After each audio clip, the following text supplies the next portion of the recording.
A cool breeze blew through the open windows into the classroom, sending a refreshing sensation through the warm afternoon air. Only 10 more minutes until the end of the school day, and Lincoln could go home and read comics in his underwear and play video games. He was happy that, as a kid, all he had to worry about was taking out the trash and sometimes his sisters bickering. Mrs. Johnson went on with her lesson, but the class couldn't have cared less.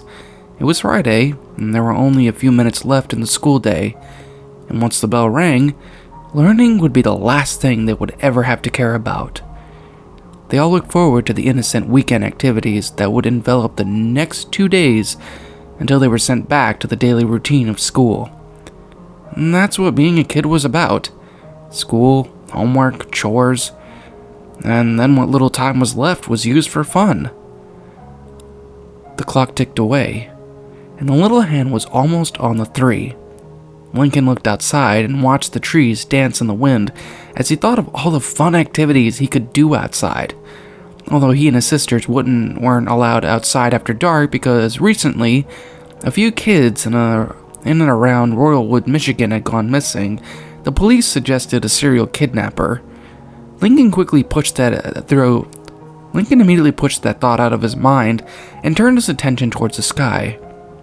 There was hardly a cloud in the sky. Maybe he could fly a kite.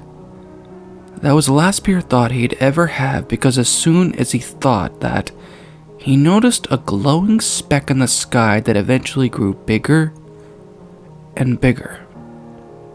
What could that be? He thought. The shape continued to grow, and Lincoln suddenly noticed a streak following it. That's when he was hit with the realization that this thing looked exactly like a meteor. Lincoln watched as it came closer and closer. It was heading right towards them. The meteor then caused the entire sky to light up, even brighter than it already was. Everyone in the classroom turned and looked out of the windows. "Look out!" Lincoln shouted as he dove to the floor. As soon as he hit the ground, a loud bang filled the air, and a shockwave caused the window glass to shatter and knocked all of the kids off of their seats. Screams of fright filled the room as soon as it happened. And then, silence. Lincoln continued to lie on the ground with his face down until his ears stopped ringing. Then he slowly poked his head over his desk. He heard some kids crying and noticed that all the lights in the room were off. What the hell happened? He thought. The meteor just exploded before it hit the ground. Could that happen? He continued to ponder. Lisa would know the answer. "Lisa!" Lincoln said to himself. He suddenly worried about his sisters. Were they okay? The entire class soon got to their feet. They all looked to their teacher, who was standing, waiting. She lay on the floor as well. The students waited for her to get up, but she continued to lay face down on the ground. "Mrs. Johnson?" someone said. No response. They all just stood in place. Lincoln eventually shot a glance over to where his best friend Clyde was standing. He looked over at Lincoln, and they were exchanging worried glances. Eventually, Mrs. Johnson shifted and mumbled something. "She's awake," somebody said. They all hurried and surrounded her, waiting for her to get up on her own.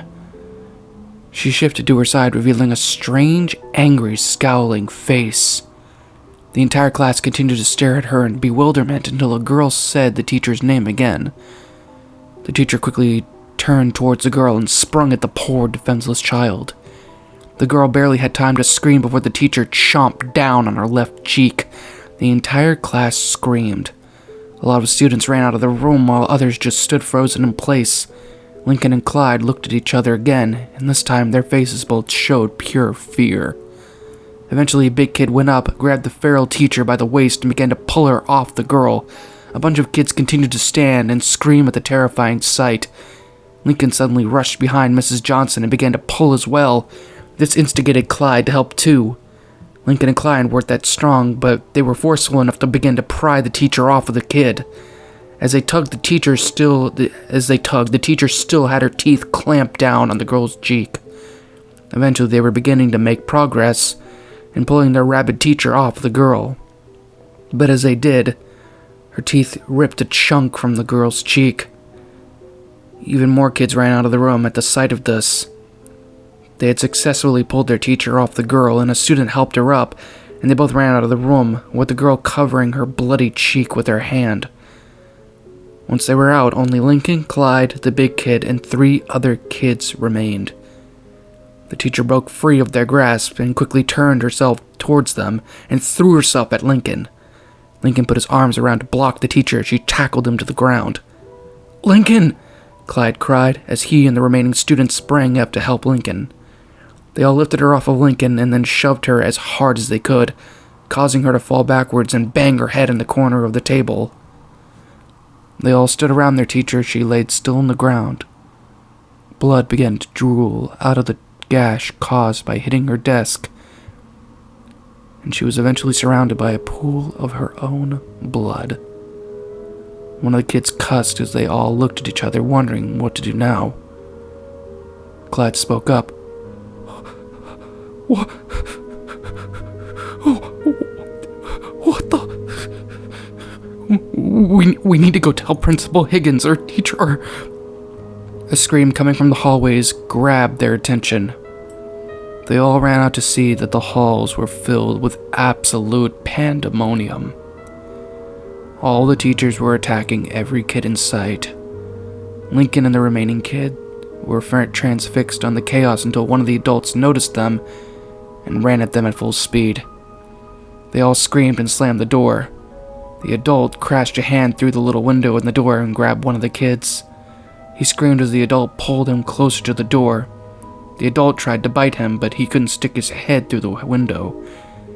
3 of the kids tried to help him, while Lincoln and Clyde both scrambled towards the desk so that they could shove them towards the door to use as barricades. As they did that, the kid continued to scream as the teacher tried to drag him closer towards his mouth. Lincoln and Clyde tried to shove the desk up against the door, but the kids obstructed their path.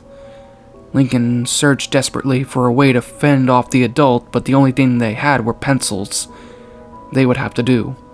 Lincoln told Clyde to grab as many pencils as they possibly could hold in one hand, and as soon as they gathered all up that they could, they both ran and drove the pencils into the man's arm. He hardly reacted. Lincoln wondered why the man didn't let go. Could he even feel pain? They all then grabbed the man's arm and pulled it against the window frame until they heard the bone in his arm snap. The grown-up lost his grip and the kid fell away from him. That's when Lincoln and Clyde quickly pushed the desk against the door, and then the other kids joined them by pulling the desk until they'd used up all of them in the room. Once they did that, there was finally a moment to breathe. And breathe they did because Clyde began to hyperventilate. What the heck is going on? He yelled through gasped breaths. I don't know, said Lincoln, who was trying his best to calm his friend down. This is messed up, man, one of the kids said. I need to get the fuck out of here. He scurried to the window and vaulted out of one of the broken windows. The other 3 kids soon did the same, leaving Lincoln and Clyde alone in the room with the body of what used to be their teacher lying still on the ground. What are we going to do, Lincoln? Clyde cried as he continued to breathe heavily and then collapsed into a sitting position. Lincoln went to retrieve Clyde's inhaler. Clyde soon calmed down, but the hallway did not. The man outside continued to beat at the door with his unbroken arm.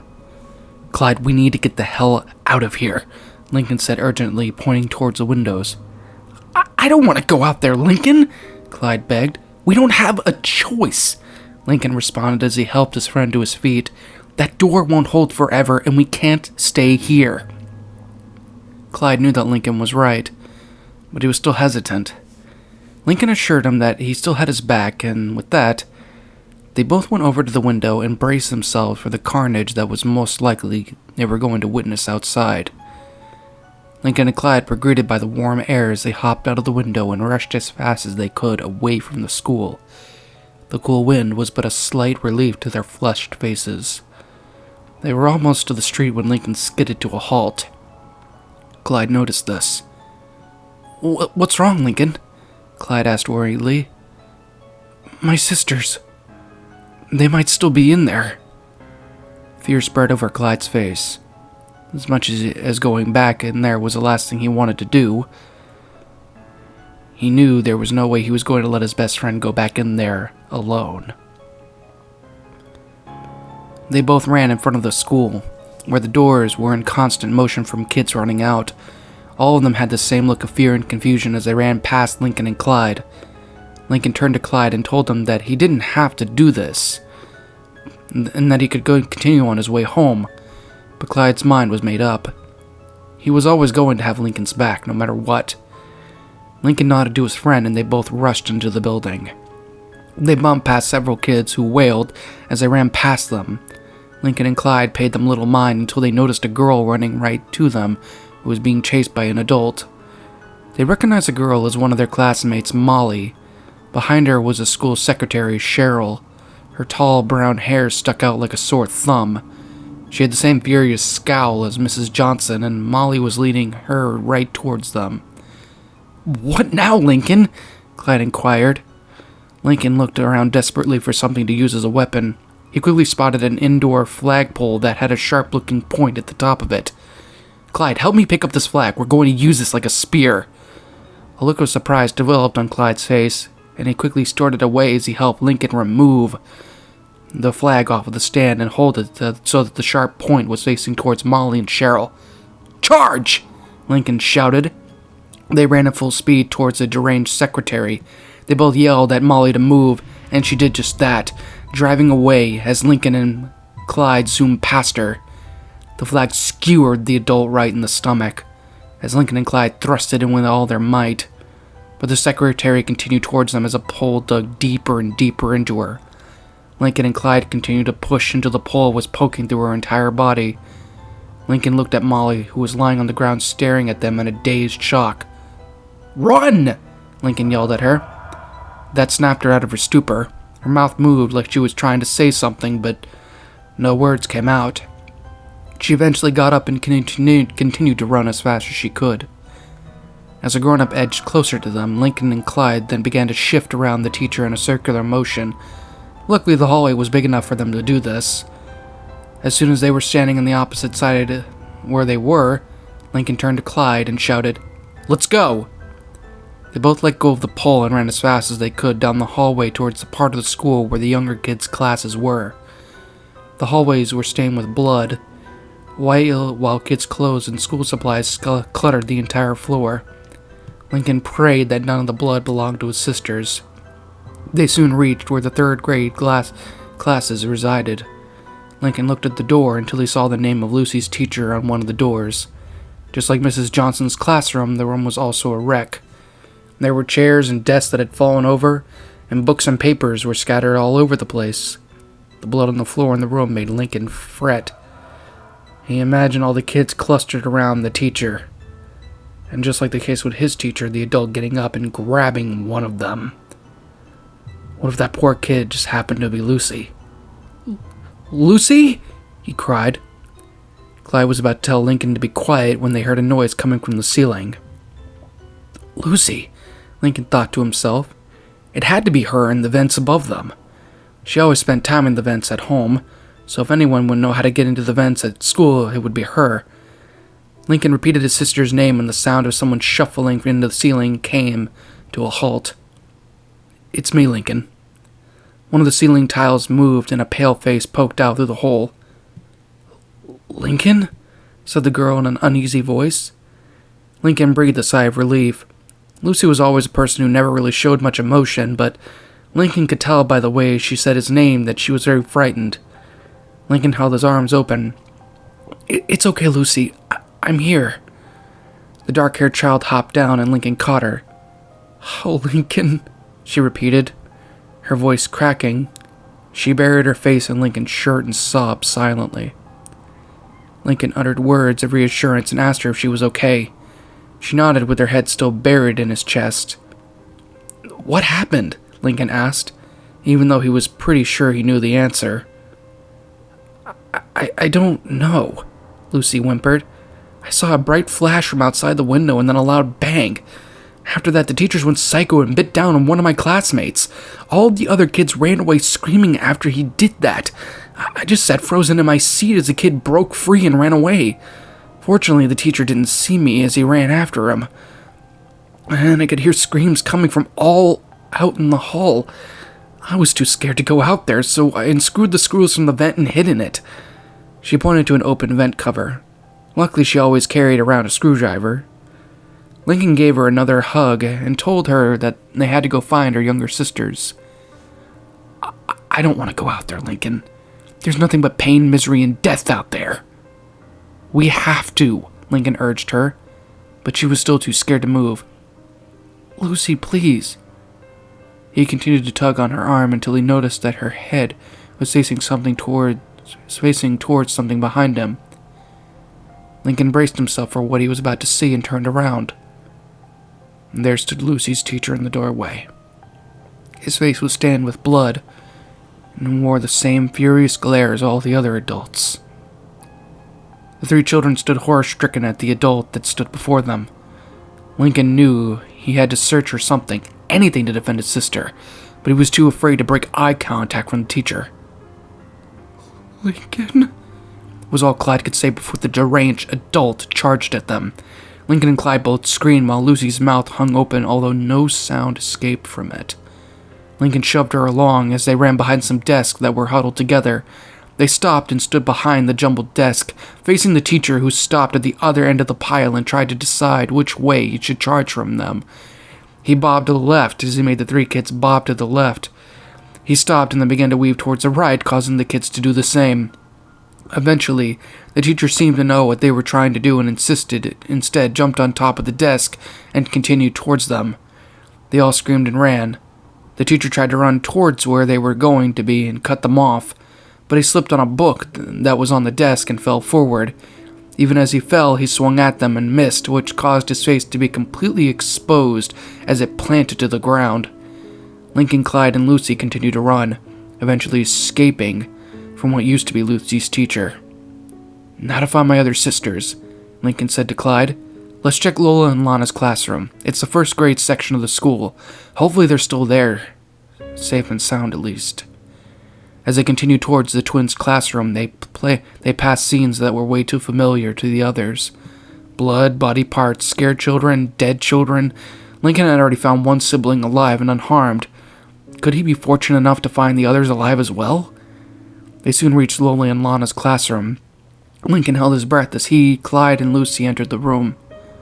The classroom was surprisingly neat. It didn't have school supplies or body parts strewn throughout the room. Lincoln scanned the room and noticed the desk. One of them was dirty and smudged with dirt. Lana, and the other was clean and had glitter spread across it. Lola. And then noticed a stain on the floor. The proximity of the blood next to his sister's desk made Lincoln panic.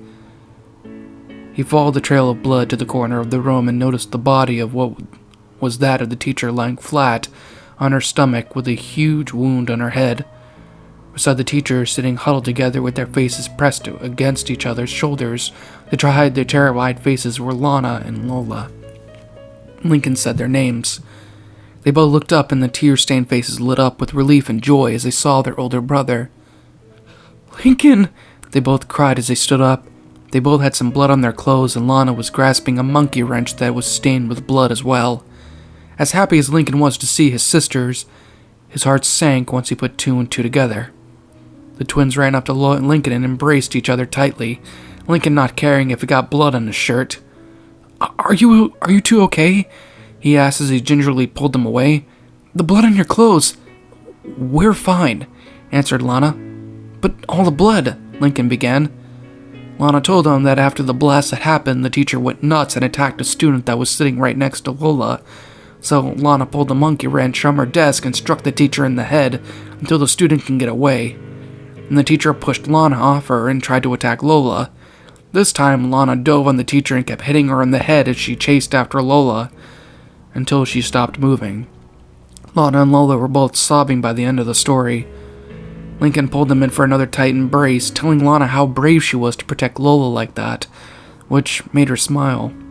He then told them that they had to get out of there and find Lisa. Lana gripped her wrench tight, and Lola began to cry even harder. "I can't go out there, Lincoln. I can't." Lola was inconsolable at that point. Lincoln turned towards Lana. "Will you be able to run?" he asked. Lana nodded. "Okay," Lincoln said as he picked Lola up. "Hold on to Clyde's hand and don't let go no matter what." They all continued towards the hall where the kindergarten classes remained, hoping for the best, but expecting the worst. Lincoln kept her face buried in Lincoln's shirt. He didn't mind. He didn't want her to see the carnage as they passed by puddles of blood and dead kids. Lincoln wondered where the grown-ups responsible for these slayings were, but at the same time he didn't want to find out. They passed room after room of the same chaotic scene until they reached Lisa's classroom. The door was ripped open, and inside the room were the remains of dead students. Particles of clothing and body parts were scattered all over the place. Lincoln dreaded the fact that any one of those parts could belong to Lisa. Lola began to pull her head away from Lincoln's shoulder, but he put the back of his hand on the back of her head and pressed it back against the shoulder and told her not to look. They all gasped when they noticed the body of Lisa's teacher, Mrs. Shervina's, lying on the floor with their face melted off. "What happened to her face?" asked Clyde. Before Lincoln could say that he didn't know, they heard a small drawer opening in one of the storage tables against the wall. They all turned towards to see Lisa poking her head out. "Lincoln?" she said in a voice that was surprised but didn't show as much fear as her other sisters. "Lisa!" they all said in unison. Lola lifted her head away from Lincoln to see her younger sister. Making her way towards them, she tried her best to ignore the bloodshed all around them, but she couldn't ignore the fact that Lisa's clothes were also stained with blood. Lincoln wrapped an arm around her when she reached him. "Lisa, are you okay?" Lincoln asked her just as he had with his other sisters. Lisa told him that she was fine and the blood was from the other students. Lincoln was glad to hear that she was okay, but then he felt bad for being glad. He looked around, all at the body parts that belonged to the dead children. Children who probably had siblings who weren't as fortunate as Lincoln. By some miracle, all his sisters so far were unharmed. He then asked Lisa what had happened. Lisa recounted the horrors that had befallen her and her class. The teacher, Mrs. Shervina's, was in the middle of reading a class a story, while Lisa was busy with their experiment on the opposite side of the room, as she always was. When they all heard the loud explosion from beyond the walls of the classroom, it caused the ground to shake and the lights went out. The entire class began to panic as their teacher tried their best to calm them all down. That's when they heard screaming coming from outside of the room. Mrs. Shervina's went out to see what was happening, but then she rushed back into the classroom, locked the door, and leaned against it. All the kids were speaking at once, asking what was happening, but she just slid down the ground and began to weep. All the kids began to get really hysterical now, and that's when Lisa's teacher began to cough harshly and seemed to have a tough time breathing. She then rose her head up to show what Lincoln could only imagine was the same disturbing face that all the other adults had. All the kids screamed and cried as she bounded towards them and began to devour them one by one. Some of them tried to escape but couldn't because the door was locked. That's when Lisa tried to call her robot Todd to save them, but she couldn't because the device she used to summon it wouldn't work. It was like its batteries had been drained. So Lisa decided to mix her chemicals that she had concocted something to defend herself. She only had one shot to use what she had created, so she could only watch in horror as her teacher continued to devour her students. That was until Lisa's friend Darcy was in the line of sight. Lisa quickly sprang into action and yelled at her teacher as loud as she could. The teacher turned and was met with a face full of sulfuric acid. Lisa said that the wail that Mrs. Shervina's let out was indescribable. Her teacher then fell to the ground, and Lisa watched as her face melted off. Once she was dead, Lisa took her keys, told Darcy to stay close to her, and opened the door. That's when they were met with the large, towering figure that they all recognized to be that of the gym teacher, Coach Pawlowski. With lightning-fast speed, he swiped up Darcy and chomped down on her head. Lisa screamed her name, but her voice was drowned out by the screams of the few remaining kids in the class. Lisa knew it was too late for her friend. She tried to set her sights in the hall past the grown-up, but the coach blocked the entire doorway. All the other kids stood frozen in place, screaming and crying. Lisa knew that running was not an option. She had to hide. But the classroom was small. Where could she hide? That's when she remembered the table where her vials and chemicals were set. She instantly ran to it and hid in the drawer. She closed her eyes tight and covered her ears to block out the nightmarish sounds of death coming outside. Lincoln just stood with his mouth hanging open once Lisa finished her story. Lola buried her face back into Lincoln's shoulder. Lana was on the verge of tears. Lucy stood silently looking down, and Clyde's breathing was heavier than it had been at the beginning of the story. All while Lisa just stood with her face stone cold, like she was unfazed by what had just happened. "Lisa," Lincoln began as he reached to put a hand out of her sister's shoulder, but he was interrupted by a familiar voice. "Lincoln!" They all looked to see a boy with a bowl cut standing in the doorway. Lincoln recognized the boy as one of his friends, Liam. Liam was looking at Lincoln and his sisters, but then turned his attention towards the gruesome scene that surrounded the group, and his eyes filled with tears. Lincoln suddenly remembered that Liam had a younger sister who was in the same class as Lisa. "Liam," Lincoln began, but then a large mass appeared behind the crying boy. "Behind you!" Liam looked over his shoulder to see the grotesque form of Coach Posky. Liam barely had time to react before the large adult swiped him up and bit down on his head in one continuous motion. Everyone screamed as the coach blocked the doorway and tore into Liam. Lincoln looked desperately for something to help him out. That's when he noticed an air duct vent in the corner of the room. He remembered how Lucy said she unscrewed the screws to hide in the vents earlier. "Lucy, the vents!" He shouted over his sister's screams. Lucy heard him and saw that he was pointing towards a vent in the corner. She knew exactly what his idea was. She rushed over towards the cover and began to unscrew the screws as fast as her wrist would allow her to. Lincoln set Lola down and told her, his sisters, and Clyde to follow Lucy in the vent while he distracted Coach Pulaski. "No!" they all cried. "Just do it!" he implored them. I can outmaneuver him." Lisa and Lana relentlessly ran over to Lucy, but Lola began to cry and wrapped her arms back around Lincoln. "Go!" Lincoln shouted at Lola, whose tears really started to flow down her chest. Clyde heard this and grabbed Lola to drag her away. Lola went from crying to shrieking and flailing as Clyde continued to holler away towards the others.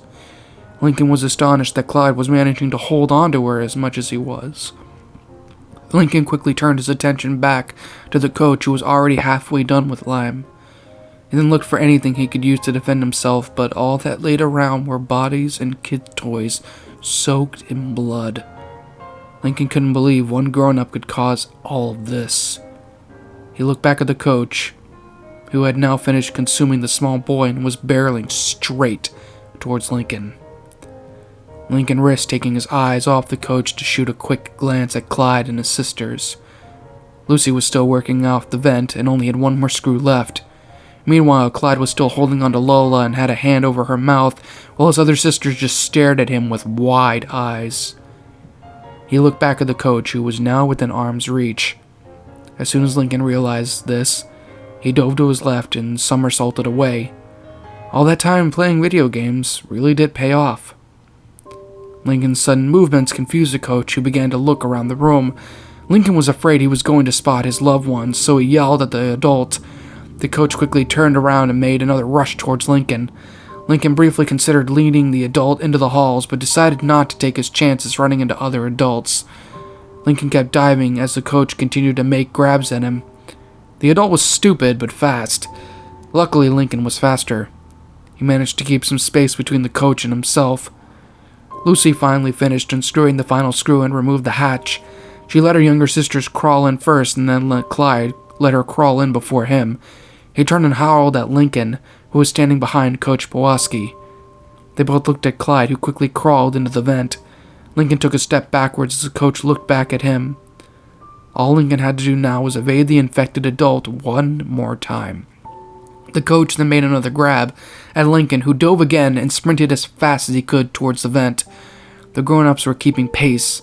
Somewhere in his sick, twisted mind, he realized that Lincoln was about to escape, and the thought of losing another meal sent him into a frenzy. Lincoln knew he had to make a clean dive into the small vent. Lincoln just imagined the vent as a slip and slide, an activity Lincoln was probably never going to do again.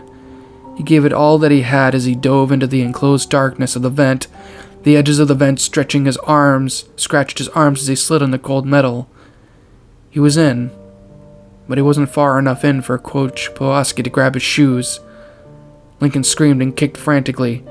Clyde and Lincoln's sisters were powerless to help, as the vent was too small for them to turn around. Luckily, Lincoln was able to squirm away due to the blood in Coach Pulaski's hands.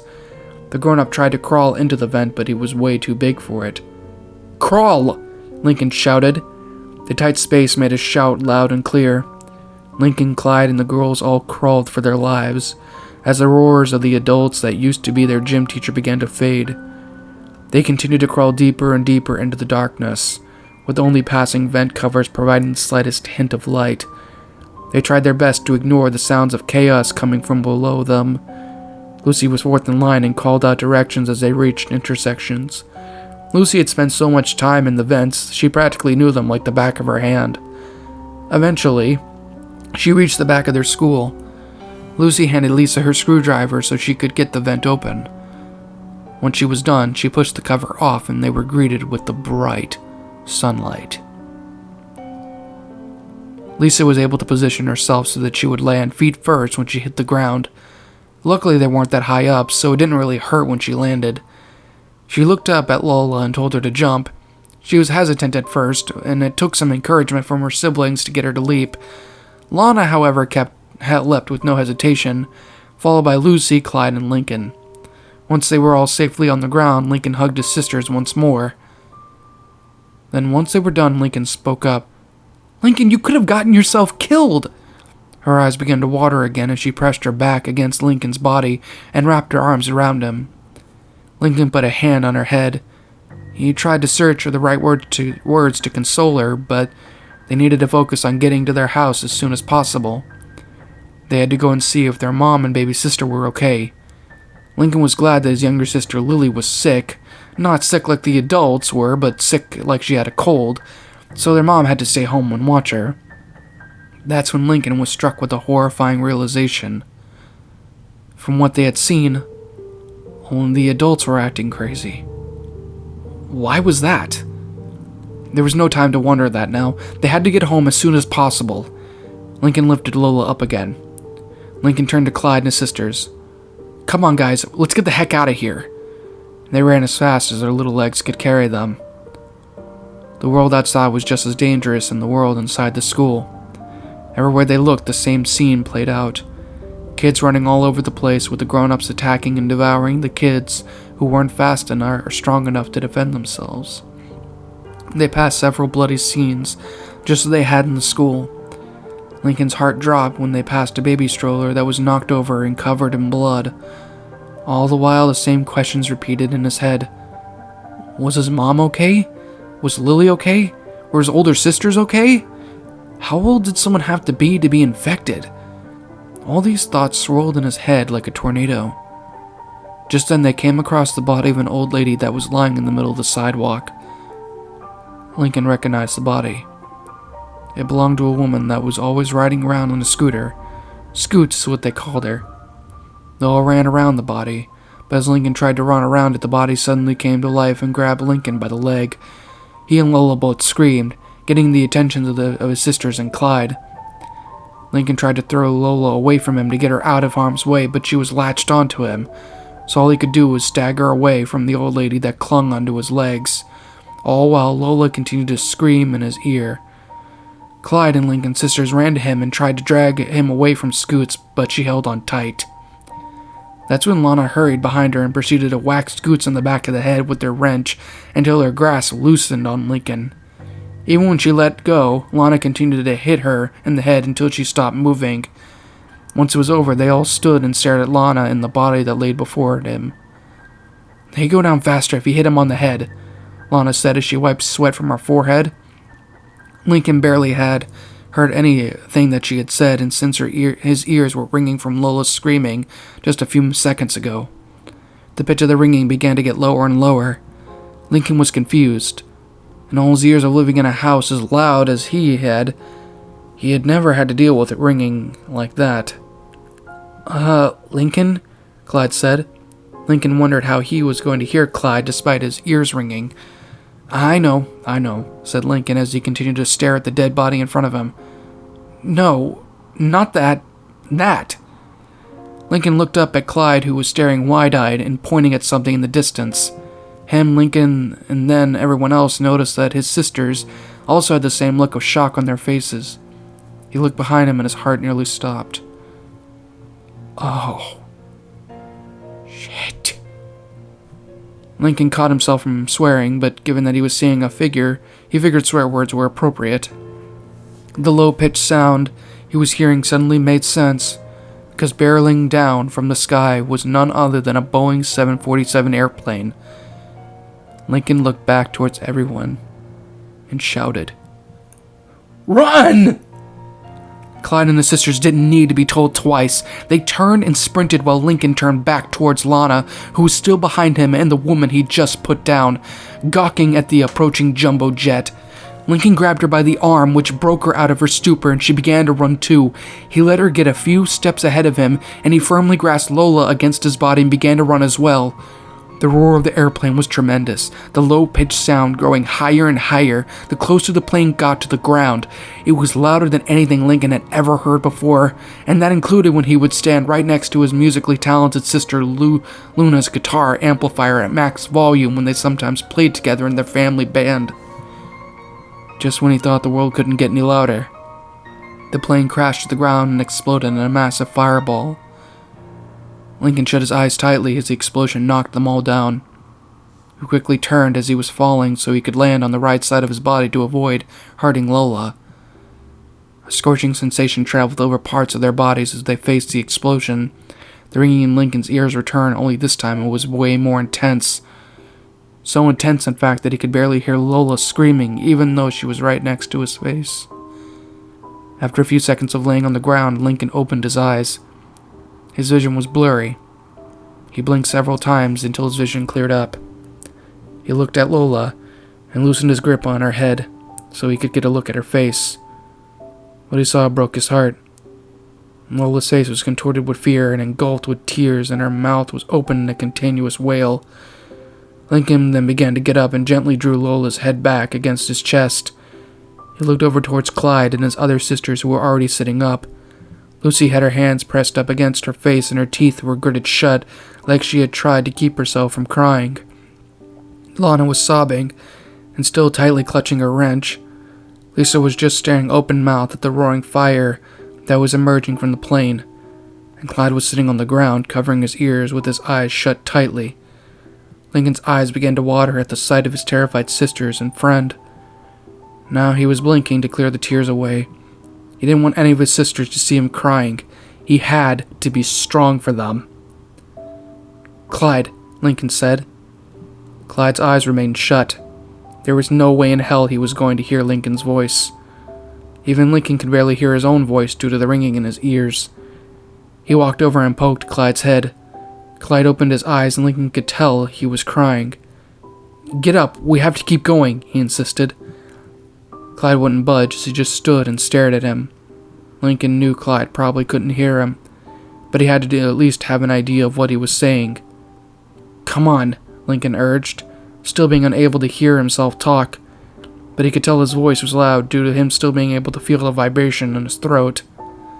Clyde turned and looked at the fire that resulted from the plane. His eyes grew even wider. Lincoln felt a tug at his arm. He looked down to see Lana looking and pointing at the plane wreckage. Lincoln looked and his heart almost stopped again.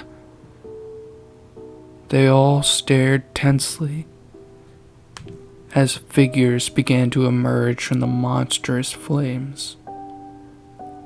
Adults. A large mass of adults appeared from waves of flames like demons escaping from the pits of hell. Not a single adult seemed to care that they were on fire. They were all transfixed by the nightmarish sight.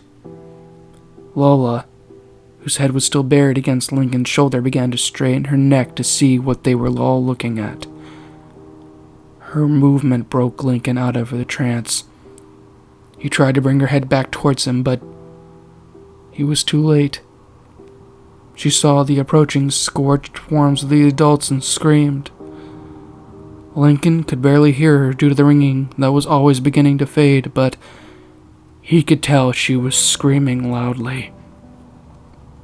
Lincoln pressed each of his sisters on his shoulders to break them out of their stupors and yelled at them to run, and they did just that.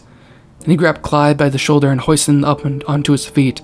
He put his face up onto Clyde's face to emphasize it and telling him, "I said, run!" That finally broke Clyde out of his daze. They were all back to running for their lives.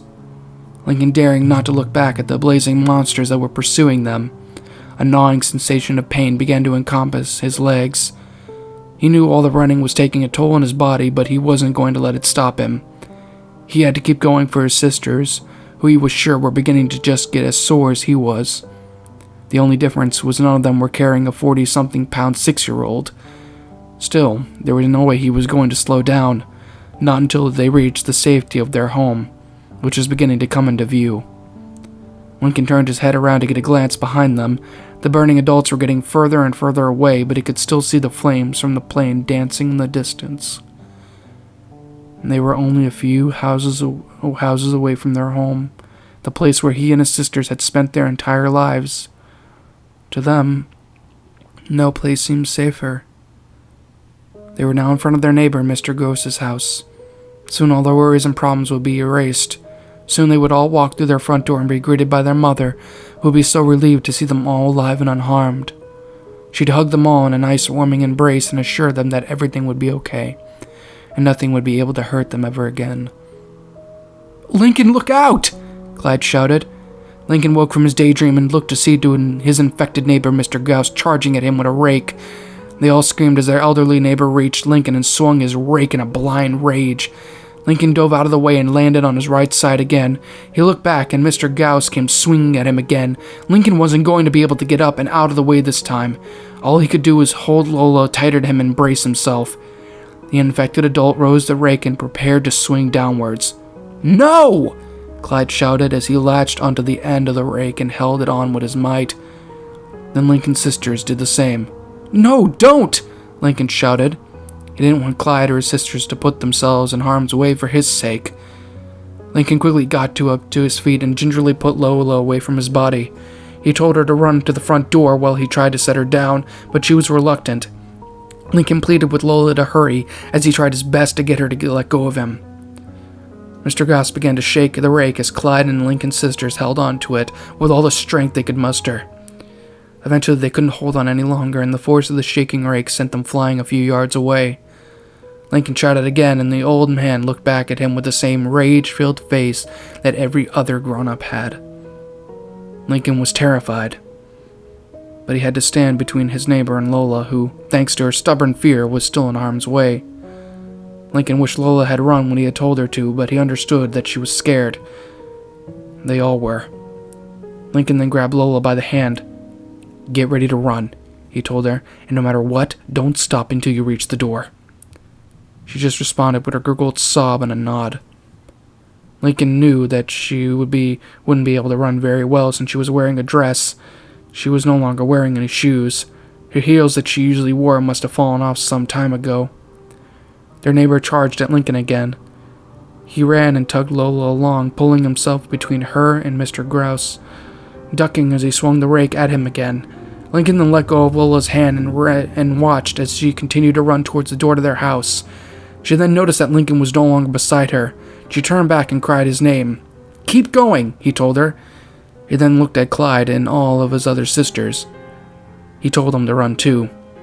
Clyde stretched his hands around them and hurried them towards the door. Lincoln looked back at his neighbor, who was rushing at him again. He couldn't believe how fast Mr. Gauss was moving at his old age. He quickly jumped out of the way as the adult swung his rake again, only this time Lincoln slipped on dog poop as he skidded it through the ground.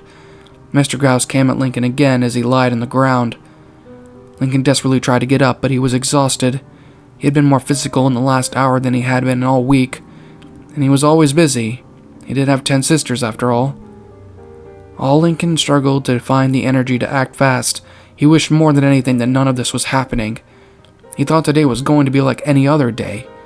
He just wanted to be in his room reading his comics in his underwear and planning what activities he could do tomorrow and the next day, like video games, going to the arcade, going to the park, watching his favorite cartoons, playing with his friends, and spending time with his sisters. He never would have thought that he'd meet the demise by his neighbor, Mr. Gauss. The grown-up raised his rake yet again and shrieked as he prepared to deliver the lethal blow. Then, over the roar of Mr. Gauss, Lincoln heard one of his sisters cry out and Clyde shout something. Lana suddenly appeared and grunted as she struck Mr. Gauss in the ankle as hard as she could with her wrench, causing a snapping sound. Her neighbor dropped to one knee and planted a handle to the rake against the ground to support his weight. He then swung at Lana and struck her in the face with his hand. "Lana, no!" Lincoln cried. His other sisters quickly rushed to Lincoln and Lana's aid. Clyde desperately tried to grab whatever he could to stop them, but they were too quick. They all leapt and piled onto Mr. Gauss's back as he dropped to the ground under their weight. Lucy then took out her screwdriver and plunged it right in the back of Mr. Gauss's head, ending the old man's stain of rage. Lincoln just lied there stunned at what he had just witnessed. His sisters stared at Lucy as well, who seemed to be just as taken aback at what she had just done as they were. She then turned at them and noticed the discernment on their faces. "What else was I supposed to do?" she asked.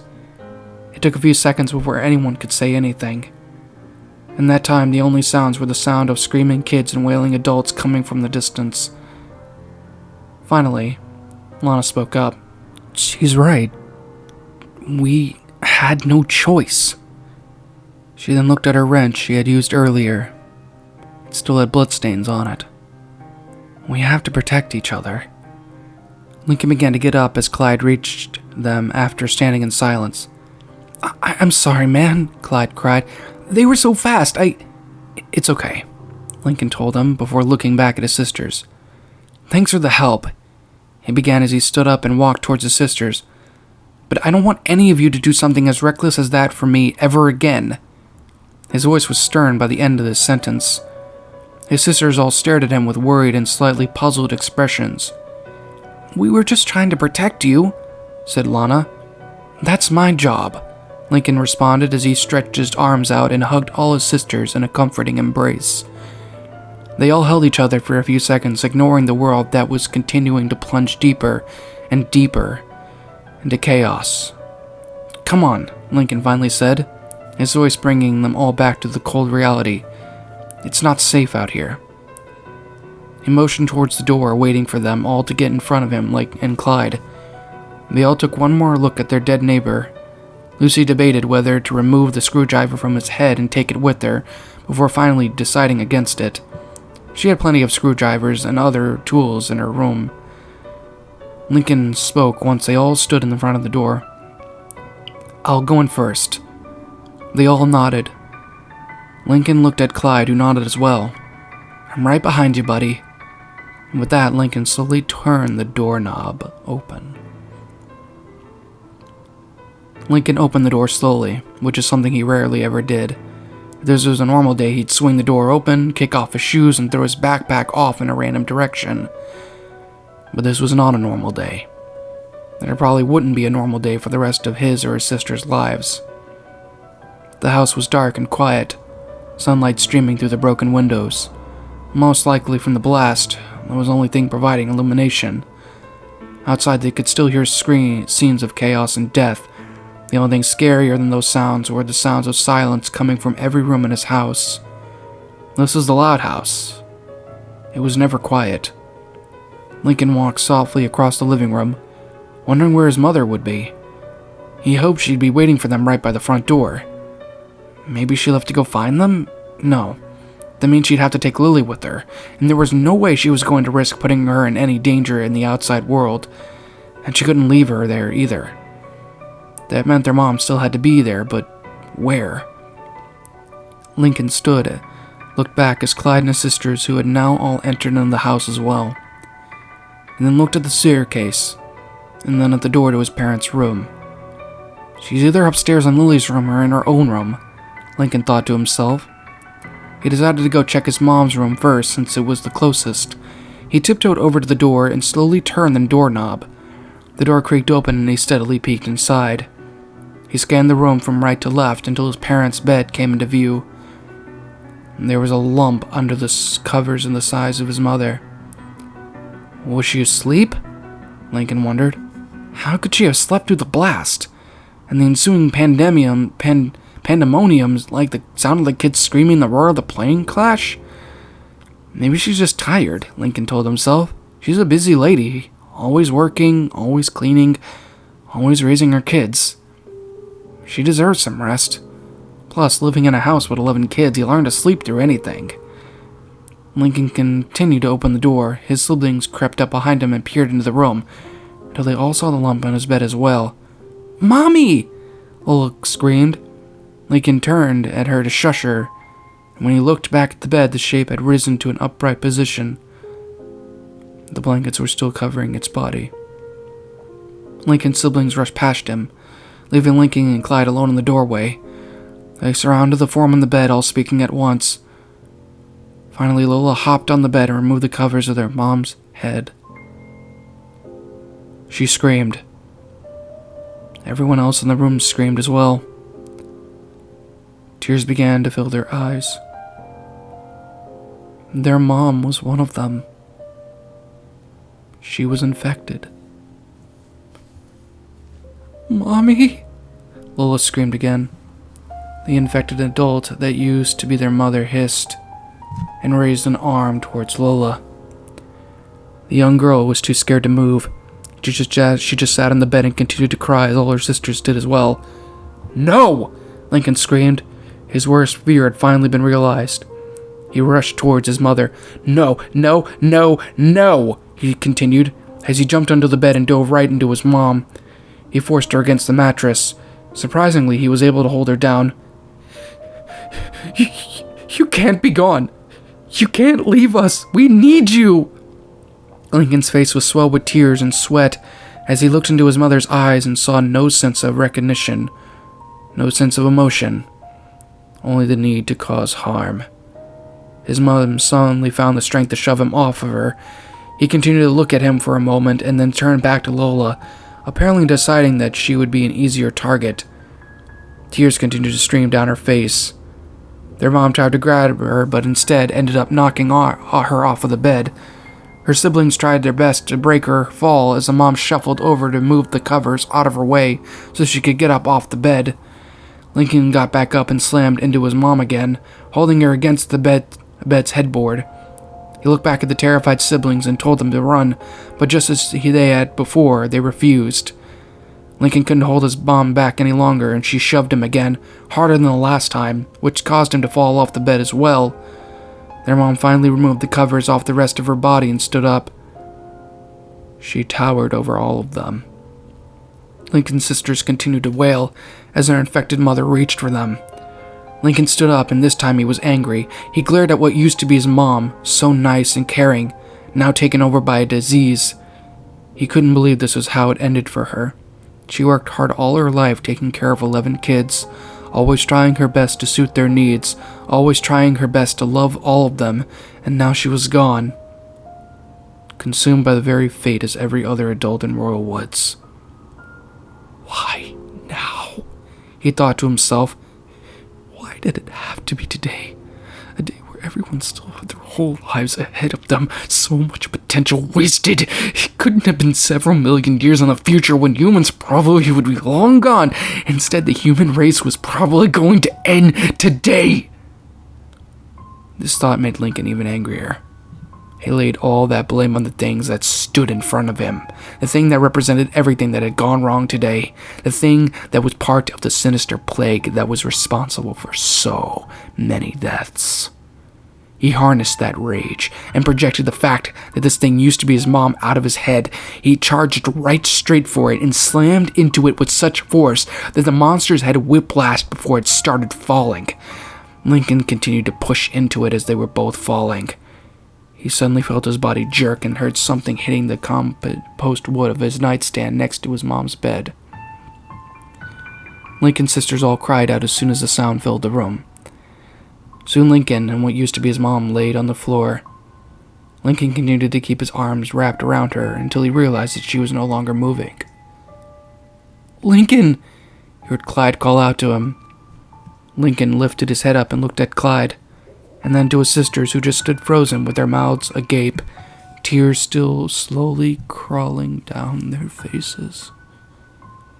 Lincoln's rage suddenly left his body as he looked at the creature, suddenly remembering that even though it was a crazed adult, it was still his mother. She was lying still on the floor. Then Lincoln noticed a red spot on the corner of her nightstand. "Oh," Lincoln said quietly this time. He quickly got back up and moved his mom so that she was lying on her back. That's when he finally saw what he was afraid to see. A huge gash on the right side of her head. Lincoln threw himself away from his mother's body and landed on his behind. He sat in stunned silence. "What have I done?" He turned towards his siblings, who looked as though they were still trying to grasp what had happened. "You killed her," Lucy finally said. "No," Lincoln thought, searching for the deepest reaches of his brain for a response, but he couldn't come up with anything.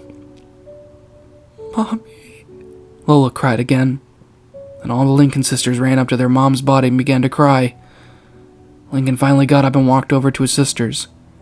His eyes began to flood with tears as well as he held his arms out and his sisters welcomed him into the huddle with open arms. They knew he didn't mean to kill their mom, and that he was only trying to protect them. They all held each other and continued to cry over their loss. Clyde stood awkwardly a few feet from them. Tears began streaming down his face, too. He had never seen his friend cry like that before, and it broke his heart. As soon as Lincoln began to settle down, he looked at his mom again, wiped the tear-stained eyes, and he looked over and noticed the baby monitor on the nightstand. "Lily!" he said out loud, and somehow his sisters all heard him over their sobs. Worry quickly spread over their faces as it hit him in the same time. The younger sister, the baby of the family, the most vulnerable of all the Louds. Lincoln told his sister to wait in the living room and for the Clyde to watch them as he raced out of the parents' room and upstairs. Lincoln's sisters followed suit, completely ignoring their brother's orders and Clyde calling out for them to wait. Lincoln was up the stairs in record time. He burst down the hall and into Lily's room with a single breath. He peered over Lily's crib, and there she lay, sleeping peacefully, clutching her purple blanket and sucking her thumb. Lincoln reached out and touched her. She slowly opened her eyes. "Inky," she said cheerfully. Lincoln smiled as relief spread over his entire body. He turned behind him and saw his younger sisters and Clyde all standing in the doorway. They all had worried expressions on their faces. "She's okay," Lincoln told them. Their worries slowly began to dissipate from their faces, but they still had looks of dread in their eyes. "She's okay," Lincoln repeated. It's okay. Everything's okay." "Lincoln?" Clyde said. Lincoln suddenly felt the urge of nausea fill his body, and the room began to sway back and forth. He quickly looked around the room and spotted a small plastic trash bin. He hurried over to it and let loose everything that he had eaten the day and then some. The stress of having to protect his sisters, feeding off feral adults, and then kill his mom had clearly taken a toll on Lincoln. He had thrown up before, sometimes because he was sick and sometimes because he had eaten too much junk food, but he had never thrown up out of fear. He dropped to his knees and spit out the last of the foul fluids that remained. He breathed heavily and wiped his nose. As soon as he was done, he looked over at his sisters and Clyde, who just stood and stared with concern. "Lincoln?" Clyde repeated. "I'm okay," Lincoln told them as he got up. "It's just stress." They all nodded, but were still flustered. Lincoln got up and walked back over to Lily's crib. Lily looked worried, too. Lincoln smiled at her, which made the smile reappear on her face. Lincoln looked over at his sisters again. He He studied their appearances. Lisa had dirt stain on her clothes and blood stain on her shoes, probably from walking in the blood puddles of her classroom. Lucy had blood stains on her clothes when she had stabbed Mr. Gross in the back of the head. Lana had blood stains all over her clothes from beating her teacher in scoots with her wrench, as well as a red bruise from the cheek from when Mr. Grouse struck her. And Lola's face was stained with makeup that had run from her crying, and a wet stain near the bottom of the front of her dress. No doubt Lola was probably more terrified than all of them. Lincoln then studied his own appearance.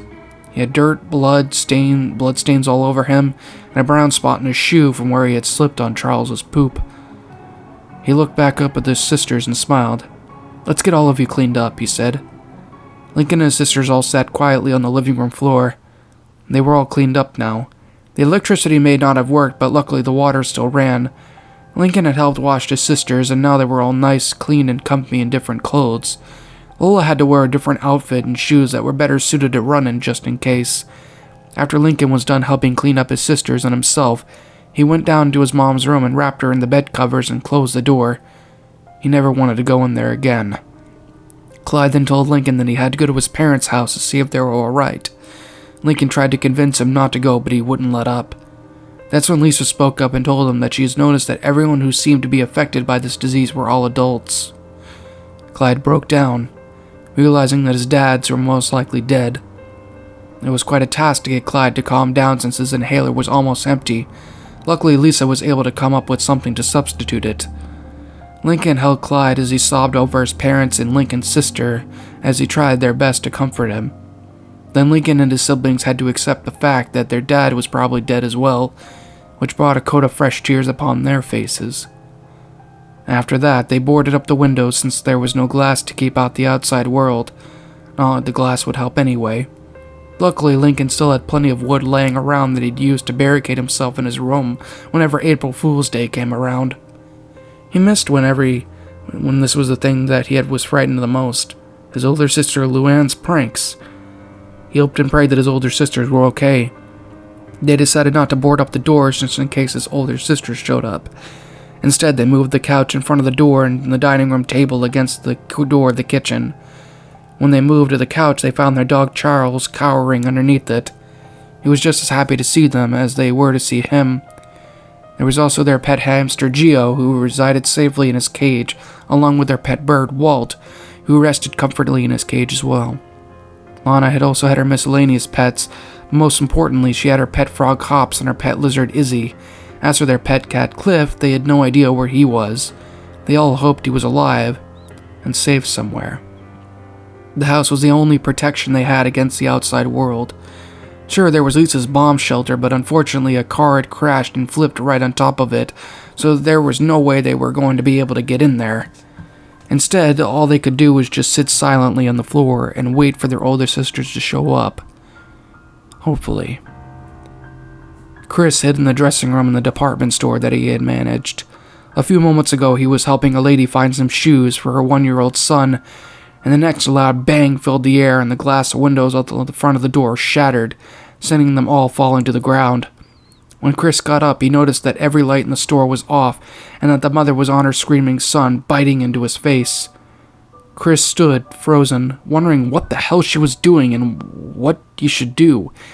He was about to turn and cry out for help when suddenly a few adults that had been standing around them earlier shoved Kris out of the way and began to devour the kid as well. "Don't! Someone help!" he screamed as he looked around the store. He was frightened to see that all the other adults in the store were busy fighting with parents of other kids over their children's flesh. "What the fuck is going on?" Kris screamed inside his head before running to hide in the men's dressing room. "We're eating," he thought he heard someone say, but he was too busy running to hide and wonder who answered him.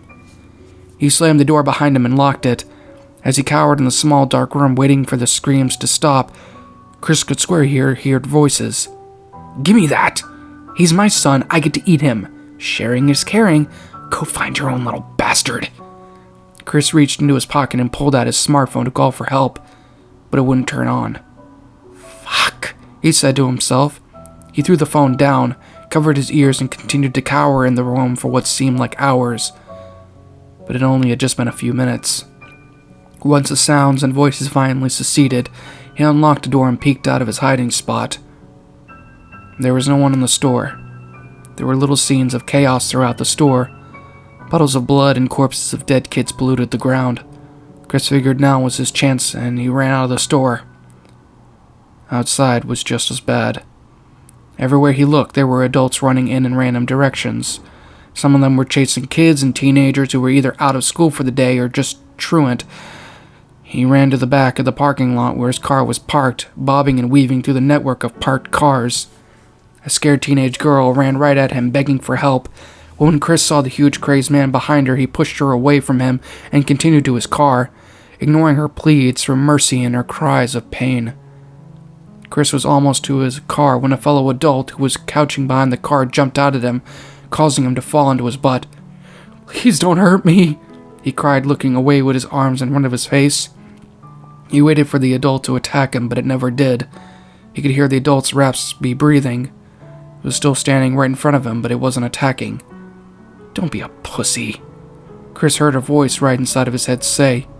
He looked up to see the adult turn around and totter away from him. Kris didn't know why it didn't attack him, but he wasn't going to wait to find out. He quickly got out and reached his car in a few steps. All the windows were blown out, but the door was still locked. He fumbled with his keys, finally unlocking the driver's side door of his early 80s Ford Bronco.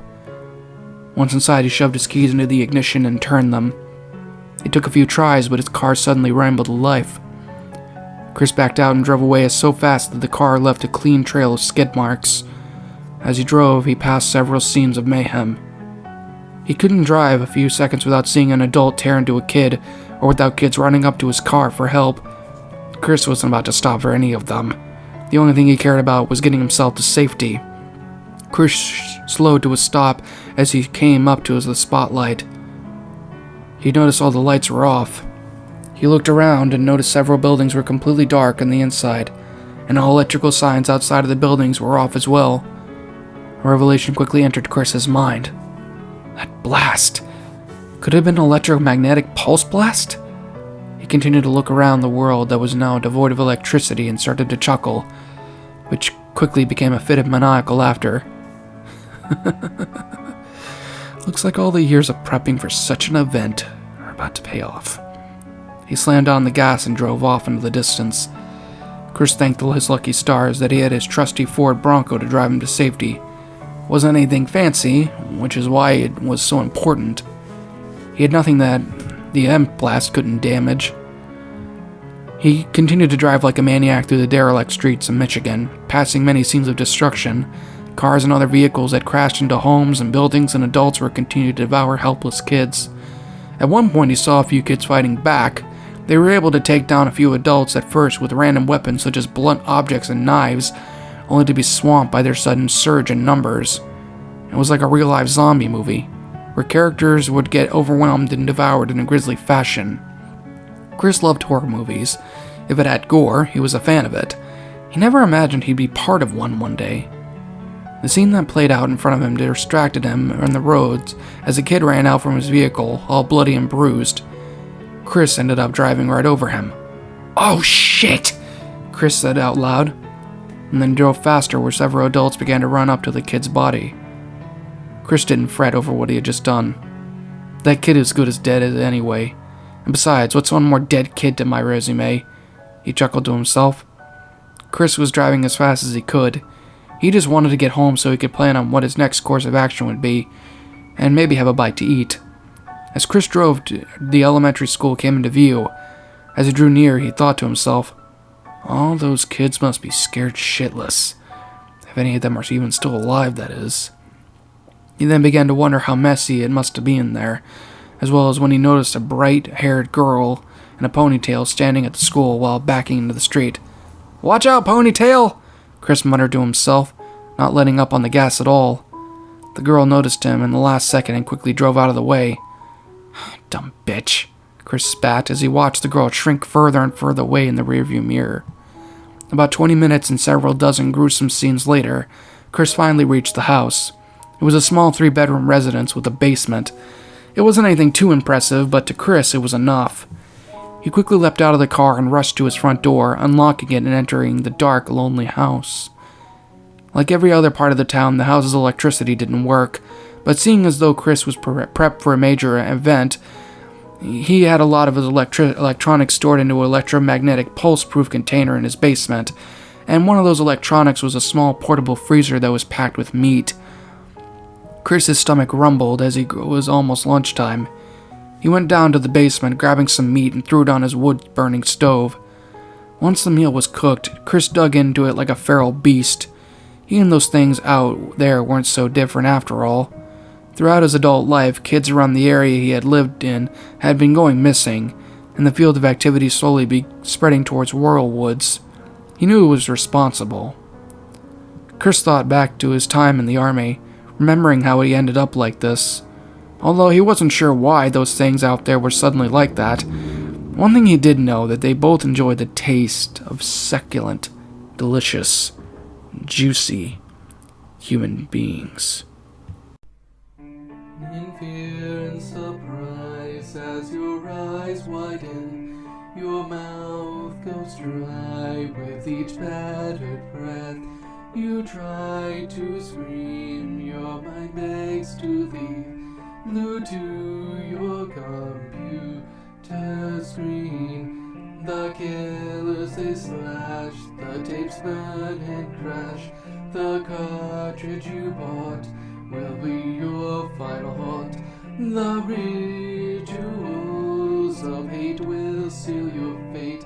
The tears you shed will be from the fear-gripping horror-driven nightmarish gore-filled, terrorizing, hateful, burning, violent, rage-inducing, knife-slashing, blood-splattering, silent screams.